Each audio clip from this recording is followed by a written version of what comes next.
Welcome to we in class. आज हम देख रहे हैं कुछ पजल के क्वेश्चंस। पजल के क्वेश्चंस मतलब कि यहाँ पे आपको बैंकिंग एग्जाम में किस किस लेवल के और किस किस टाइप के पजल आपके पूछे जाते हैं।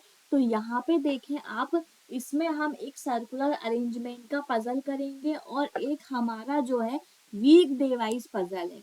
ठीक है, कुछ पर्सन्स दिए हुए हैं, उनको हमको वीक डेज में अरेंज करना है। और एक और पजल है आपका जिसमें सर्कल में आपको कुछ पर्सन्स दिए हुए हैं, उनको आपको अरेंज करना है। तो इस टाइप से आपको जो है अरेंज करना होता है पजल को। ठीक है, इसमें आप देखो सबसे पहले कि कुछ लेवल होते हैं एग्जाम में। तो यहाँ पे आपका जो है आईबीपीएस का लेवल हाई होता है, फिर एसबीआई का उसके बाद, और फिर लास्ट में आपका आरआरबी का लेवल होता है। तो यहाँ पे जो क्वेश्चंस पेपर आते हैं आपके, वो लेवल के अकॉर्डिंग ही आते हैं। ठीक है, इसमें जो है आप जिस तरीके से आप एग्जाम देते हो, लेकिन आपको लेवल से इसलिए मतलब नहीं, क्योंकि आपको कंसेप्ट अगर क्लियर है तो आप कोई भी लेवल के एग्जाम को कर सकते हो। ठीक है, कोई भी एग्जाम के लेवल को आप क्रैक कर सकते हो। तो इसी वजह से हमने जो है आपको हर तरीके का, आप हर तरीके के कंसेप्ट को करना सीखें। मेंस लेवल का पजल है, मेंस लेवल में थोड़ा सा हाई लेवल इसलिए बोल देते हैं उसको, क्योंकि उसको उसमें वन इंफॉर्मेशन के साथ वो एक और भी इंफॉर्मेशन देता है। जैसे आपके कुछ पर्सन दिए, तो वो पर्सन को जो है किस ब्रांड का फोन पसंद है और उस ब्रांड में किस कलर का फोन पसंद है, या उसमें कवर जो लगा हुआ है वो किस कलर का है। मतलब इस तरीके से, या तो उसको किस कलर का कपड़ा पहनना पसंद है, तो ऐसे उसमें आपको जो है दिया रहता है। या आपके फ्रूट्स दिए रहते हैं कि फ्रूट्स उनको जो है कोई भी पर्सन है उनको कौन कौन से फ्रूट्स वो लाइक करते हैं। इस तरीके से आपको अलग अलग टाइप के पजल पूछे जाते हैं और उसको आपको जैसा उसने पूछा है आपको वैसे उसके आंसर देने होते हैं। वो हमारा, हम जो है उसको आंसर देते हैं, क्योंकि हमको उसको सॉल्यूशन लेना है और उसके कुछ क्वेश्चन के आंसर भी देना है। ठीक है, पजल में हमको हमेशा रॉ मटेरियल, रॉ इंफॉर्मेशन दी रहती है, उसको हमको अकॉर्डिंग टू क्वेश्चन हमेशा सॉल्व करना होता है, जमाना होता है। सिटिंग जो है उसकी किस तरीके से उसका सिटिंग अरेंजमेंट करोगे आप, वो आपको देखना होगा। ठीक है, पजल के अकॉर्डिंग। चलिए हम आते हैं कुछ पजल के क्वेश्चंस को सॉल्व करते हैं, देखते हैं कैसे हम यहाँ पे पजल के क्वेश्चन को सॉल्व करेंगे। ठीक है, तो फर्स्ट जो पजल है आपका, उसमें देखो आप कि 8 फ्रेंड्स हैं आपके। ठीक है, 8 फ्रेंड्स दिए हुए हैं, आनंद, भूमिका, चित्रा, देवेंद्र, ईसा और आयसा है। ठीक है, फरीन, गौरव एंड हेमा। ठीक है, ये आपके जो है 8 फ्रेंड्स हैं। 8 फ्रेंड्स हैं, तो हमको इसको सर्कुलर अरेंजमेंट करना है। सर्कल में हमको बताना है कि इनका अरेंजमेंट कैसे होगा। तो इसमें बोल दिया सब के सब जो पर्सन है, सारे के सारे ये फ्रेंड्स जो हैं, सभी सर्कल के अंदर के तरफ देख रहे हैं। ठीक है, सर्कल के अंदर के सर तरफ देख रहे हैं, मतलब कि अब इनमें आपको डायरेक्शन कोई भी नॉर्मल होगी। ठीक है, आपको इसमें कंफ्यूजन नहीं होगा। क्योंकि सर्कल के अंदर की तरफ देख रहे हैं, तो जो हमारा राइट है वो उनका राइट, और जो हमारा लेफ्ट है वो उनका लेफ्ट होगा। ठीक है, यहाँ पे आपके जो है जो आनंद है, ठीक है, हेमा है, और आपकी जो है फरीन दी हुई है, और आपका क्या दिया हुआ है, देवेंद्र है, आयशा है, भूमिका है, ठीक है, गौरव, और आपके ये जो है आपका चित्रा है। ठीक है, तो इस तरीके से आपको जो है इतने सारे 8 जो फ्रेंड्स हैं वो सर्कल पे बैठे हुए हैं, और सबका मुंह अंदर की तरफ है, सारे के सारे सर्कल के अंदर की तरफ देख रहे हैं। तो आपने यहाँ पे एक पॉसिबिलिटी एक ये ले ली, ये फर्स्ट पॉसिबिलिटी है आपकी, और एक और पॉसिबिलिटी ले ली सेकंड। ठीक है, 2 पॉसिबिलिटी आपने ले ली है। अब यहाँ पे देखो first second, third, fourth, fifth, sixth, seventh, eight, सारे के सारे पर्सन ही 8 है। 1 2 3 4 5 6 7 8। ठीक है, अंदर की तरफ देख रहे हैं, सारे के सारे पर्सन सर्कल के अंदर की तरफ देख रहे हैं। सेम यहाँ पे भी अंदर की तरफ देख रहे हैं, दोनों पॉसिबिलिटी को लेकर हम चल रहे हैं। ठीक है, अब आप पॉइंट्स को नोट कर लें, पहले हेडिंग टू हेडिंग हमने नोट करेंगे हम यहाँ से। तो यहाँ से आपका नोट करना स्टार्ट करते हो क्वेश्चन को। Anand sits third to left of Bhumika. ठीक है, आनंद जो है आपका वो थर्ड लेफ्ट में है, किससे? भूमिका से। ठीक है, उसके बाद सेकंड पॉइंट आपका क्या दिया हुआ है? While second to right of Farin, और भूमिका से, भूमिका जो है आपकी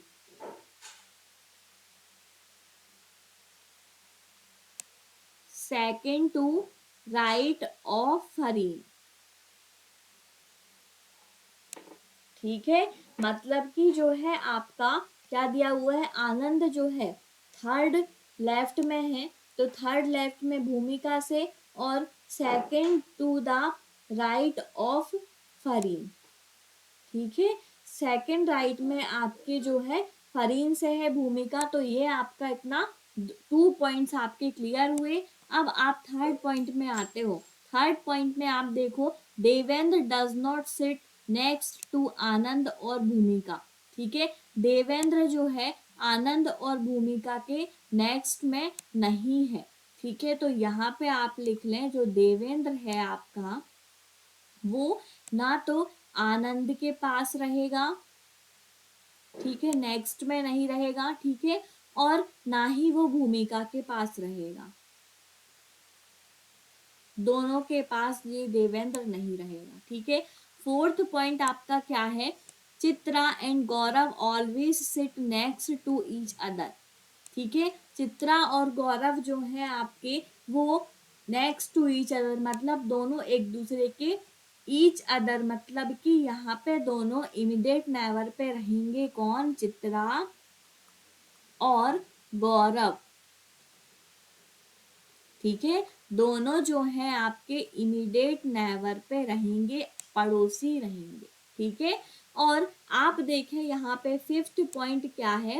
Hema never sit next to Devendra. Devendra की नेक्स्ट में जो है हेमा, और हेमा जो है आपकी वो देवेंद्र और चित्रा के नेक्स्ट में नहीं रहेगी। तो यहाँ पे आपकी जो है हेमा देवेंद्र और चित्रा के नेक्स्ट में नहीं रहेंगे। ठीक है, does not sit next to Bhumika, और ना ही वो भूमिका से नेक्स्ट में रहेगी। ठीक है, हेमा जो है भूमिका से भी नेक्स्ट पोजीशन पे नहीं रहेगी। इतना क्लियर हुआ? तो यहाँ पे आपने देखा, आपने सारे हेडिंग्स को नोट कर लिया, सारे पॉइंट्स को नोट कर लिया। अब यहाँ पे आप पॉसिबिलिटी देखते हैं किस तरीके से आप इनको अरेंज करोगे। ठीक है, अब आप देखो, यहाँ पे अगर आपने आनंद को लिया, ठीक है, तो है आनंद से थर्ड लेफ्ट में भूमिका होगी, इसका राइट इस तरफ होगा, लेफ्ट आप फर्स्ट सेकंड थर्ड। ठीक है, थर्ड लेफ्ट में यहाँ पे आपने किसको ले लिया? भूमिका को ले लिया। भूमिका से थर्ड लेफ्ट में आपका आनंद हो गया। इतना क्लियर हुआ? अब ये पॉइंट क्लियर हो गया। अब यहाँ पे क्या बोलता है? भूमिका से सेकंड राइट में फरीन होगी, तो भूमिका फर्स्ट सेकंड राइट में नहीं, यहाँ पे आनंद से बोलता है, आनंद से सेकंड राइट में वाइल बोला है उसने, तो यहाँ पे जो है आनंद होगा। ठीक है, आनंद से आपका सेकंड राइट में क्या होगा? फरीन होगा। तो फर्स्ट सेकंड राइट में आपने यहाँ पे किसको लोगे? फरीन को। इतना क्लियर हुआ? अब सेम इस पॉसिबिलिटी में देख लें आप। ठीक है, इस पॉसिबिलिटी में देखें तो आपने अगर यहाँ पे लिया है आनंद को, तो इससे फर्स्ट सेकंड थर्ड में यहाँ पे क्या होगी? भूमिका। ठीक है। और आनंद के फर्स्ट सेकंड राइट में आपके क्या होंगे, फरीन। इतना भी क्लियर हुआ, ठीक है। अब यहाँ पे देखा आपने, ये दोनों पॉइंट आपके क्लियर हो चुके हैं दोनों पॉसिबिलिटी में। अब देवेंद्र जो है आनंद और भूमिका के नेक्स्ट में नहीं रहेगा, तो यहाँ पे आप देखते हो कि देवेंद्र जो है आनंद और भूमिका के नेक्स्ट में, मतलब कि ना यहाँ रहेगा देवेंद्र और ना यहाँ रहेगा देवेंद्र, ठीक है। अब ऐसे ही सेम इन दोनों पोजीशन पे भी नहीं रहेगा और ना ही यहाँ रहेगा, तो यहाँ पे बस बचता है देवेंद्र का आपका, तो यहाँ पे आपने किसको ले लिया, देवेंद्र को। सेम सेकंड पॉसिबिलिटी में देखो आप, यहाँ पे देवेंद्र और यहाँ पे दोनों में नहीं रहेगा, भूमिका के में भी नेक्स्ट में यहाँ पे और यहाँ पे नहीं रहेगा, तो सिर्फ आपका एक ये प्लेस बचता है जहां आप देवेंद्र को रख सकते हो, ठीक है। ये भी आपका क्लियर हुआ। अब चित्रा और गौरव जो है वो इमीडिएट नेवर पे रहेंगे, ठीक है। चित्रा और गौरव इमीडिएट नेवर पे रहेंगे, तो यहाँ पे देखें आप, ये दो केस आपके बच रहे हैं जहां पे आप चित्रा और गौरव को रख सकते हो, ठीक है। तो यहाँ पे आप ले लो एक बार चित्रा को और यहाँ पे ले लो आप गौरव को, ठीक है। अब यहाँ पे भी आप यहाँ पे ले लो गौरव को, सॉरी यहाँ पे आपने ले लिया गौरव को और यहाँ पे ले लो चित्रा को। इसमें आप थोड़ा अपोजिट ले लो क्योंकि दोनों एक दूसरे के इमीडिएट नेवर रहेंगे, ठीक है। इतना क्लियर हुआ। ये दोनों ही प्लेस बच रहे थे जो इमीडिएट नेवर पे हो सकते थे।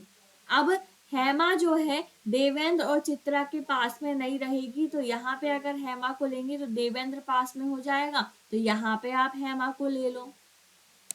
अब यहाँ पे देखो आप, तो हेमा जो है देवेंद्र और चित्रा के पास में नहीं रहेगी, यहाँ पे आप हेमा नहीं ले सकते क्योंकि देवेंद्र पास में है, यहाँ पे आप ले लो हेमा को,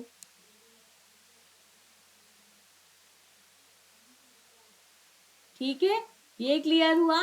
अब हेमा जो है आपकी लास्ट पॉइंट है, जो है हेमा जो है नेक्स्ट में नहीं रहेंगी भूमिका के, तो यहाँ पे आपकी सिर्फ एक पोजीशन बचती है, तो यहाँ पे हेमा तो क्लियर हो गई, सिर्फ आपका एक जो बच रहा है वो है आपका आयशा, ठीक है। यहाँ पे आपका आयशा हो जाएगा, सेम यहाँ पे आपका आयशा हो जाएगा। तो ये जो है आपकी जो पॉसिबिलिटी है ये भी आपकी ट्रू है, बट यहाँ पे आपकी थोड़े अरेंजमेंट अलग है, तो आप इस पॉसिबिलिटी से आंसर्स दें, इस पॉसिबिलिटी से नहीं दें, ठीक है। तो यहाँ पे आपने देखा फर्स्ट पॉसिबिलिटी से आपको सारे क्वेश्चन के आंसर्स निकालने हैं, तो यहाँ पे देखो which of the following pairs sit between Hema and Ayesha, Hema और आयशा के बीच में कौन से पेयर है ये देखें आप, ठीक है। तो यहाँ पे देखो आप, हेमा ये दी हुई है आपकी और आयशा ये दी हुई है, इनके बीच में आपके फरीन और देवेंद्र हैं, ठीक है। तो यहाँ पे आपका राइट आंसर यही होगा, फरीन और देवेंद्र फर्स्ट आपका राइट आंसर हो गया, ठीक है। उसके बाद आप जो है नेक्स्ट क्वेश्चन पे आओ। Starting from Anand position, if all the 8 were arrange in alphabetical order in clockwise direction, the sitting position of how many numbers excluding Anand. Anand से आपको क्लॉकवाइज डायरेक्शन पे काउंट करना है, ठीक है। आनंद से आप अल्फाबेटिकल ऑर्डर पे आपको क्लॉकवाइज डायरेक्शन से काउंट करना है, तो यहाँ पे आपको चेक करना है कि जो आनंद की पोजीशन है वो क्या है, ठीक है। तो यहाँ पे आप देखें, काउंट करेंगे, आनंद आपका ये दिया हुआ है, यहाँ से आप क्लॉकवाइज डायरेक्शन पे काउंट करते हैं, मतलब ऐसा, तो first second third fourth fifth sixth seventh eighth position पे आ रहा है वो, ठीक है।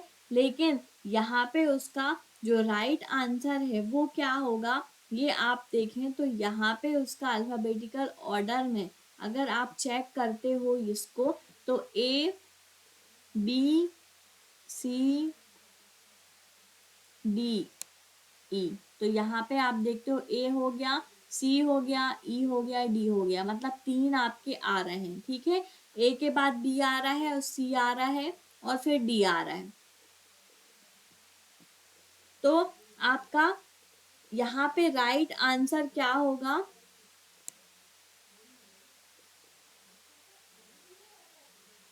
3। ठीक है, अब यहाँ पे आप आते हो नेक्स्ट क्वेश्चन पे। नेक्स्ट क्या है? Which of the following pairs has only one person sitting between them if the counting is done in clockwise direction. Clockwise direction पे आपको जो है काउंट करना है और यहाँ पे बताना है कि कौन सा पेयर है। तो फरीन और आयसा, यहाँ पे आपने देखा कि क्लॉकवाइज डायरेक्शन पे आप अल्फाबेटिकल ऑर्डर पे करते हो, तो क्लॉकवाइज डायरेक्शन पे ए, यहाँ पे बी आना चाहिए, नहीं आया, एफ डी ये आया, फरीन और आयसा आया। फिर आयसा के बाद क्लॉकवाइज डायरेक्शन में ई और बी नहीं आया, बी सी चित्रा आया, फिर सी और डी आना चाहिए। तो यहाँ पे आपकी सिर्फ एक आ रहा है, ई और एफ का जो है आपका कॉम्बिनेशन आ रहा है फरीन और आयसा का। ठीक है, थर्ड आपका राइट आंसर होगा। क्लॉकवाइज डायरेक्शन पे आप काउंट करते हैं तो फरीन और फिर उसके बाद आयसा। ठीक है, चित्रा और भूमिका भी आपका नहीं दिया हुआ है तो वो आपका आ सकता था, लेकिन इसमें आपका ऑप्शन पे नहीं है। राइट आंसर है फरीन और आयसा। नेक्स्ट क्वेश्चन पे आते हो। Who sits to the immediate right of Aisa. Aisa के इमीडिएट राइट में आपको बताना है क्या है।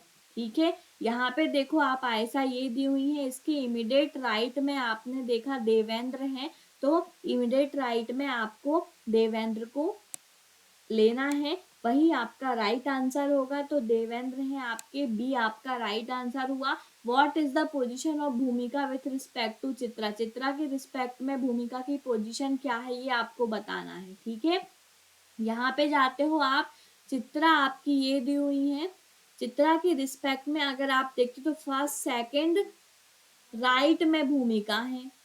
ठीक है, सेकंड राइट में है आपकी भूमिका, तो यहाँ पे आपने देखा सेकंड टू द राइट, यहाँ पे राइट आंसर होना चाहिए जो कि यहाँ पे नहीं है, तो आपका आंसर होगा नन ऑफ दीज।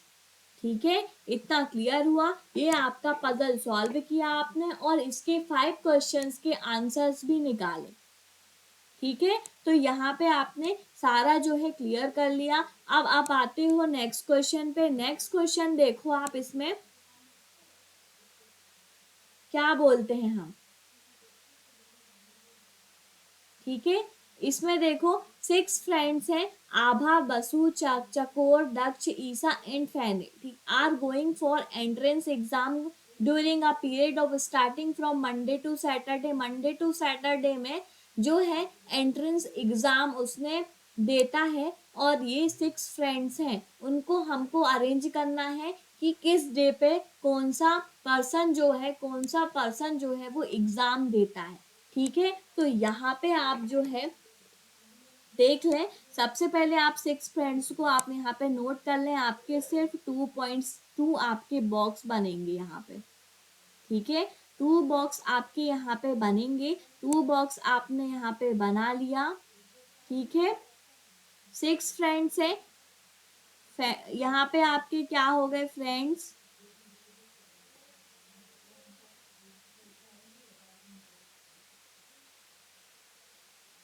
यहाँ पे हो गए वीकडेज। ठीक है, अब यहाँ पे आपने क्या लिया, 6 फ्रेंड्स ले लिया। ठीक है, 1 2 3 4 5 एंड 6। ठीक है, ये 6 फ्रेंड्स हैं आपके। अब यहाँ पे आपने देखा फर्स्ट में आभा हुई, ठीक है, फिर बासु हुए, फिर चकोर, फिर उसके बाद दक्ष, फिर ईसा, और फिर आपकी एक और फ्रेंड्स है वो क्या है, फैनिल। ठीक है, ये आपके फ्रेंड्स हो गए। ठीक है, अब आपको यहाँ पे वीक डेज को अरेंज करना है। वीक डेज को आपको कैसे अरेंज करना है ये आप देखें, इतना आपका क्लियर हो चुका है। अब यहाँ से आप पॉइंट को नोट करना स्टार्ट करोगे। चकोर gives exam at least before 3 exam. चकोर जो है आपका 3 एग्जाम के पहले आपको चकोर को रखना है। तो चकोर जो है आपका यहाँ पे है, ठीक है। 3 एग्जाम मतलब चकोर के पहले आपके एटलीस्ट 3 एग्जाम होने चाहिए। तो यहाँ पे आपके चकोर के पहले जो है 2 एग्जाम आपने ले लिया, ठीक है। और इतना क्लियर हुआ। Fenil gives exam on Tuesday. Tuesday पे जो है फेनिल देता है एग्जाम, तो फेनिल को आपने ट्यूसडे पे ले लिया, ठीक है। अब यहाँ पे आपने देखा both Basu and Isa does not give exam on even day, मतलब कि जो है आपके इवन डेज पे एग्जाम नहीं देते हैं बसु और ईसा, ठीक है। तो यहाँ पे अगर आप देखो तो इवन डे पे एग्जाम नहीं देते हैं। तो अगर आप यहाँ पे देखते हैं तो 1 2 3 4 5 एंड 6, यहाँ पे आपकी ट्यूसडे तो कंफर्म हो गया। अब 4 और 2 बचा है, जहाँ पे आपके बासु और आपका क्या दिया हुआ है ईसा, ये दोनों नहीं आएंगे, ठीक है। क्योंकि यहाँ पे जो उसने पॉइंट दे दिया है फेनिल को कि वो सिर्फ ट्यूसडे पे एग्जाम देता है, ठीक है। सेकंड पॉइंट है आपका क्या दिया हुआ है, बसु और ईसा जो है आपके, वासु और ईसा जो है आपके, वो जो है इवन डे पे एग्जाम देते हैं। Not give on exam even day, even day पे नहीं देते हैं। तो यहाँ पे वो ऑड डे पे एग्जाम देंगे बसु और ईसा, ठीक है। तो बसु और ईसा का आपने देख लिया कि इवन डे पे मतलब कि वो वसु जो है आपका फ्राइडे पे हो रहेगा, ठीक है। और आपका ईशा जो है वो आपका किस रहेगा, मंडे पे। डे वाइज अगर आप देखें तो मंडे आपका फर्स्ट में आता है तो आपका ऑड हो गया। और सिक्स पे Monday Tuesday Wednesday Thursday Friday मतलब फिफ्थ में आपका आता है, तो ये ऑड डेट हो गई आपकी, ऑड डेज हो गए। तो आपके फर्स्ट और फिफ्थ में आपके बसु और ईसा को आपने रख लिया, ठीक है। इतना क्लियर हुआ। अब आप देखो आगे बढ़ो, थर्ड पॉइंट पे देखते हो आप। Daksh is going for exam and immediately after the exam on with Chakor, ठीक है। दक्ष जो है आपके चकोर के बाद में एग्जाम देता है, तो दक्ष आपका जो है वो पहले आएगा, ठीक है। चकोर और दक्ष आपका देखोगे तो चकोर और फिर उसके बाद में आपको दक्ष ने एग्जाम दिया, इस तरीके से आपका आएगा, ठीक है। तो ये आपका ये क्लियर हो गया है चकोर और दक्ष की पोजीशन, क्योंकि आपने यहाँ पे जो फ्रेंड्स लिए थे उनको आपने सेम ऑर्डर पे ले लिया था, ठीक है। अभी इनको आपने लिया नहीं है, तो यहाँ पे आपने देखा तो फ्राइडे हो गया, ठीक है। यहाँ पे क्लियर हुआ है। फिर at least 4 person are going for exam after Isa, Isa के बाद एटलीस्ट 4 पर्सन जो है वो एग्जाम देने जाते हैं, 4 फ्रेंड्स, ठीक है। तो यहाँ पे आपने देखा ईसा आपके ये हैं, ईसा के बाद में first second third fourth, fourth आपके जो है पर्सन है जो आपके एग्जाम देने जाते हैं, ठीक है। तो यहाँ पे आपका जो क्या होगा, किस तरीके से आप इसको देखोगे, तो यहाँ पे आप सैटरडे को रख लें, ठीक है। और फ्राइडे हो गया। फिर यहाँ पे आपका क्या हो गया, वेडनेसडे। और ये दक्ष जो है आपके वो थर्सडे पे आ जाएंगे,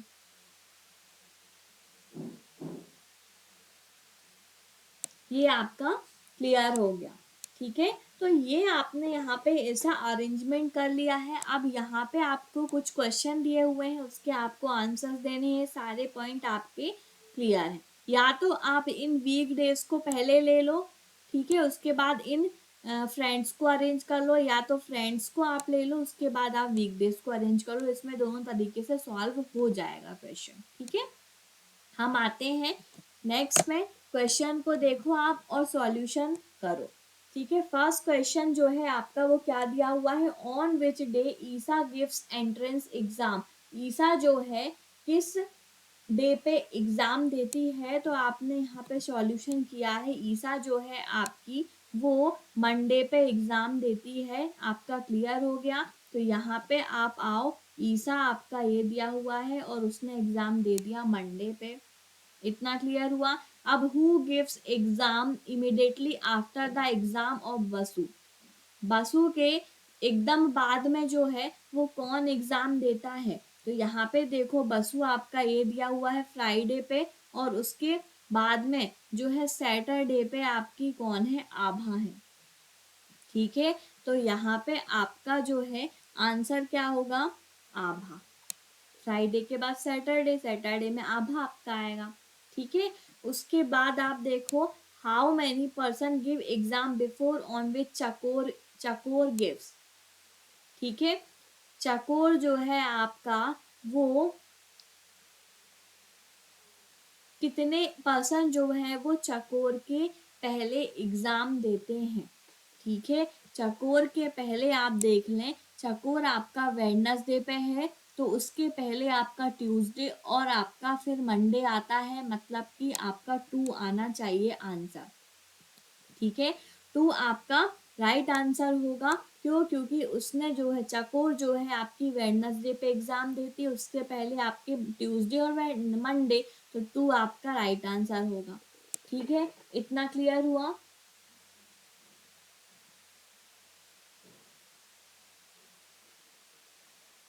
इतना क्लियर हुआ। ठीक है, अब आप आते हो नेक्स्ट क्वेश्चन पे, Abha going for the exam on which day. Abha जो है वो किस डे पे एग्जाम देती है, यहाँ पे सॉल्यूशन पे आप आते हो, आभा ये दी हुई है, आभा जो है आपकी सैटरडे पे एग्जाम देती है, तो यहाँ पे आपका आंसर क्या होगा, सैटरडे। ठीक है, अब नेक्स्ट क्वेश्चन पे आते हो और लास्ट क्वेश्चन पे, how many person give exam between Basu and the person whose exam is on Monday. ठीक है, वसु और मंडे के बीच में आपको देखना है कौन एग्जाम देता है, तो यहाँ पे देखो आप कितने पर्सन हैं जो वसु और मंडे के बीच में एग्जाम देते हैं। आपने देखा वसु ये दी हुई है और मंडे ये है, ये है। ठीक है, तो मंडे, ट्यूसडे, वेडनेसडे, थर्सडे, मतलब कि 3 आपका राइट आंसर होगा। ठीक है, 3 आपका राइट आंसर होगा। 3 आपका इन दोनों के बीच में, मंडे के बाद ट्यूसडे, वेडनेसडे और थर्सडे, क्योंकि बसु आपकी फ्राइडे पे है। ठीक है, तो यहाँ फ्राइडे है तो फ्राइडे है, तो मंडे के बाद ट्यूसडे, वेडनेसडे और थर्सडे, 3 आपके पर्सन आएंगे मंडे और बसु के बीच में। तो इतना भी क्लियर हुआ। ये वाला पजल भी आपने सॉल्व किया और इसके कुछ क्वेश्चंस थे, उसके आपने आंसर दिए। ठीक है, तो आपको जो है इस तरीके से इन क्वेश्चन को सॉल्व करना है और आंसर को देना है। ठीक है, तो आप जो है ऐसे पजल को सॉल्व करें, इस तरीके के पजल को, और आंसर्स को निकालें। आप जो है हमेशा ऐसे टाइप के पजल जो हैं या तो आपके प्रीलिम्स में भी आ सकते हैं और मेंस में भी आ सकते हैं, दोनों ही एग्जाम में आपको पूछे जा सकते हैं। लेकिन आप देख लें कि किस तरीके से पूछे जा सकते हैं, ये आप डिसाइड कर लें। और एग्ज़ाम जो है आप कब कब जो है एग्ज़ाम रहते हैं वो भी आप देख लें, और उस तरीके से आप प्रिपरेशन करें। जिस भी एग्ज़ाम की प्रिपरेशन कर रहे हैं आप, एग्ज़ाम की प्रिपरेशन आप जो है देखें आराम से और उसकी प्रिपरेशन करें। ठीक है, पज़ल तो आते ही आते हैं, चाहे आप बैंकिंग के कोई भी एग्ज़ाम दो, पज़ल के क्वेश्चन आपके आने ही आने हैं और उनके हमको कंसेप्ट क्लियर है, तो हम पजल के क्वेश्चन इजीली कर पाएंगे। और अगर हमारे कंसेप्ट क्लियर नहीं है तो हम पजल के क्वेश्चन भी नहीं कर पाते। ठीक है, तो आराम से आप जो है क्वेश्चन को देखें और पजल के क्वेश्चन हमेशा सॉल्व करते रहें। ये हमने अभी तक के पजल देखे, ये भी आपके अच्छे से सॉल्व किया आपने, इजीली आपने सारा सॉल्यूशन कर लिया। ठीक है, तो ऐसे आप जो है पजल को सॉल्व करते रहें। ओके, तो आप जो है इस तरीके के क्वेश्चन को करें। और हमारी जो पजल की सीरीज है वो तो ये आपकी चल ही रही है अलग से। इसके अलावा हमारा जो है एक और सीरीज चल रही है जिसमें आपको पजल के अलावा जो टॉपिक है आपकी जो है आपका क्या दिया हुआ है, कुछ मिसलेनियस क्वेश्चंस आते हैं एग्जाम में आपके। ठीक है, और कोडिंग डिकोडिंग के क्वेश्चन आते हैं, इनिक्विलिटीज आती हैं, कोडेड इनिक्विलिटीज आती हैं। ठीक है, और आपके सिलॉक्स के क्वेश्चन आते हैं, डायरेक्शन डिस्टेंस आता है, ऑर्डर रैंकिंग आता है। ठीक है, और इनिक्विलिटी आती है। तो इस तरीके से आपके अलग अलग टाइप के जो आपके टॉपिक हैं सबसे आपके क्वेश्चन आते ही आते हैं। तो आपको सारे ही टॉपिक के कंसेप्ट क्लियर होने चाहिए, इजीली आप क्वेश्चन को बना पाओगे और कर पाओगे। आप आराम से एग्जाम को क्रैक कर सकते हो अगर आपके सारे क्वेश्चन सारे कंसेप्ट क्लियर हैं तो। ठीक है, तो आप जो है ऐसे ही वीएन क्लासेस पे बने रहें और सारे क्वेश्चंस को सारे टॉपिक्स को सॉल्व करते रहें। और पजल को भी आप डेली रूटीन में सॉल्व करें। डेली क्वेश्चंस को सॉल्व करोगे आपके जो है जल्दी से सॉल्यूशन होगा। और आप अगर डेली सॉल्व नहीं करते हो तो सॉल्यूशन आपका थोड़ा सॉल्व करने में आपको टाइम लगेगा। इसी वजह से आपको जो है सॉल्यूशन बहुत ही जल्दी क्विकली आपको सॉल्यूशन करना है। एग्जाम में आपके पास टाइम बहुत कम रहता है। ठीक है, उसके अकॉर्डिंग ही आपको एग्जाम की प्रिपरेशन करना है और एग्जाम के अकॉर्डिंग ही आपको जो है टाइमिंग को देखना है कि किस तरीके से हम किस क्वेश्चन में कितना टाइम देंगे तो हमारा टाइम मैनेज हो जाएगा एग्जाम में। ठीक है, आप इसके लिए टेस्ट सीरीज लगाएं। टेस्ट सीरीज से अच्छा कुछ भी नहीं है, उसमें आपको पता भी चल जाता है कि आपने एक क्वेश्चन पे कितना टाइम दिया। ठीक है, तो आप टेस्ट सीरीज को भी लगाते चलें। टेस्ट सीरीज आपको गूगल पे मिल जाएंगी, टेस्ट सीरीज आप लगाते चलें।